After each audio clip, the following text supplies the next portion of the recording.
तो नमस्कार दोस्तों, जय हो महाकाल। मैं हूं आपका अपना Jitendra sir, passion with music, जो कि आपका अपना चैनल है। तो टाइम ना लेते ही शुरू करते हैं बच्चों।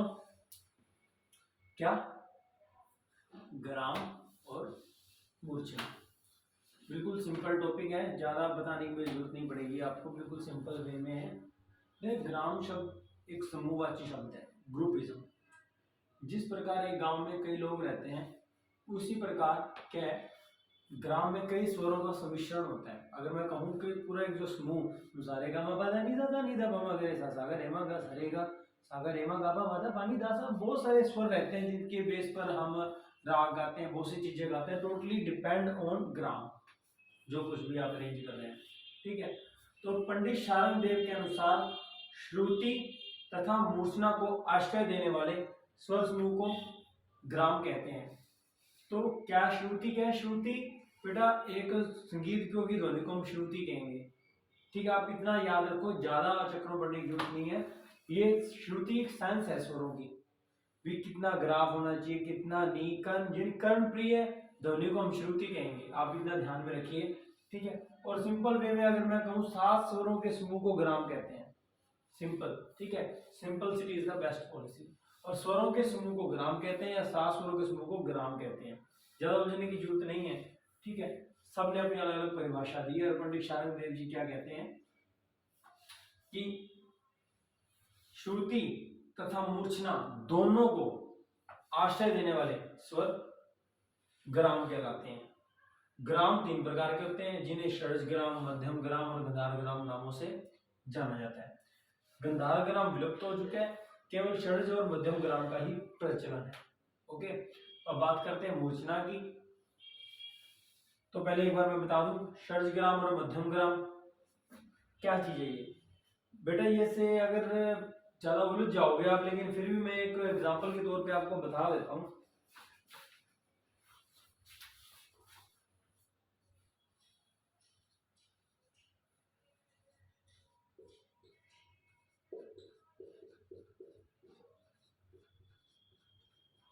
वैसे आपको जितना डीपली जाने की जरूरत नहीं है, कंफ्यूज हो जाओगे आप।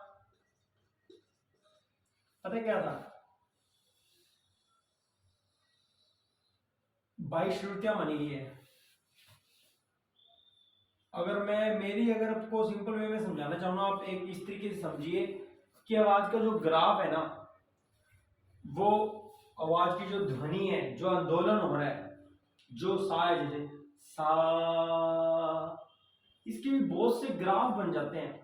अगर मैं बात करूं कि कोई ग्राफ किसी का एक बेसुरा, वो भी एक ध्वनि है। ठीक है, कोई बहुत ज्यादा सुर में है, और कोई की आवाज सुर में तो होती है, लेकिन वो हमें अपनी तरफ अट्रैक्ट नहीं करती, खींचती है। यानी कि हम उसकी कर्कश ध्वनि कह सकते हो, या एक ऐसी आवाज जो सुनने में ठीक ठाक, हाँ भैया ठीक है ये गाता है ना। उस तरीके से श्रुतियां डिसाइड की गई क्या उसका ग्राफ होता है। जैसे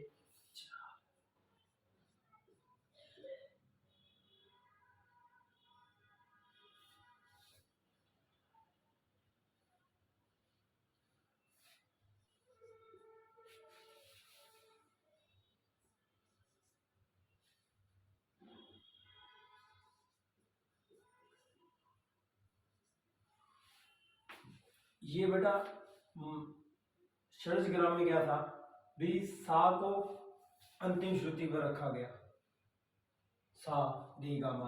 और मध्यम ग्राम में डिफरेंस सिर्फ इतना था कि जो पंचम था, यानी कि ये जो पा को पंचम बोलते हैं, उसको एक श्रुति नीचे कर दिया गया, बस इतना फर्क था। ये मैं आपको बताना नहीं चाहता था, आप ऐसे कंफ्यूज हो जाओगे, लेकिन फिर भी मैंने आपकी जानकारी के लिए ये बता दिया। ओके, तो आपको सिर्फ इतना याद रखना बेटा कि ग्राम के 7 स्वरों के समूह को ग्राम कहते हैं। जिस प्रकार ग्राम में गांव में अनेक लोग रहते हैं, उसी प्रकार ग्राम में कई स्वरों का समूह होता है। ठीक है, और ग्राम से श्रुति, श्रुति से स्वर, और स्वर से मूर्छना की उत्पत्ति होती है।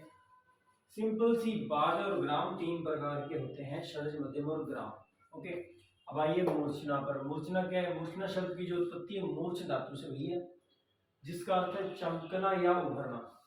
ओके, तो मूर्छना का अर्थ हुआ चमकती हुई या उभरती हुई वस्तु, कोई जो चीज शाइन करती है एक अचानक से, ठीक है, जिसको सुनकर के हृदय में खुशी एकदम सारे गाँव बना नहीं था, नहीं था बाबा के जैसा, उस तरीके से हम जैसे गाते हैं तो वो क्या कहलाती है, मूर्छना।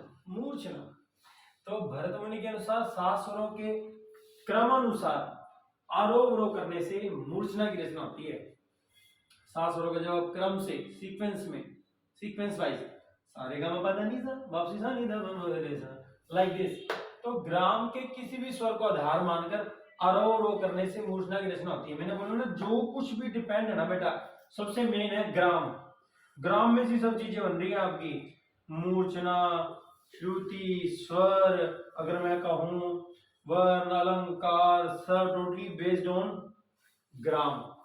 ग्राम में से सब कुछ काम चल रहा है, ठीक है। ग्राम मेन हब है स्वरों का, जहां से सब काम हो रहा है। और ग्राम चाहे षड्ज ग्राम हो या मध्यम ग्राम, जैसे कि हमने अभी बात की थी, ग्राम 3 प्रकार के होते हैं। ओके, तो इसमें क्या क्या है, अगर एक और मैं अगर आपको बात बताऊं ना, ग्राम के किसी भी स्वर को आधार मानकर आरोह अवरोह करने से मूर्छना की उत्पत्ति हो जाएगी। अगर बेटा मैं यहाँ पे लिखूं सारे गा मा पा धा नी सा, ठीक है, फिर मैं मान लो इसको सा, रे को,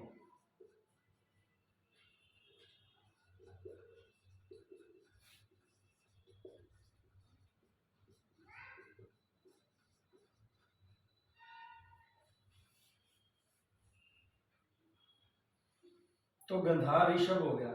मतलब ये पता क्या चीज है बेटा, हमारे म्यूजिक में ना ये अपनी आवाज जो है ना बेटा, 3 वे में काम करती है, 3 सेंस में, लो, मीडियम और हाई।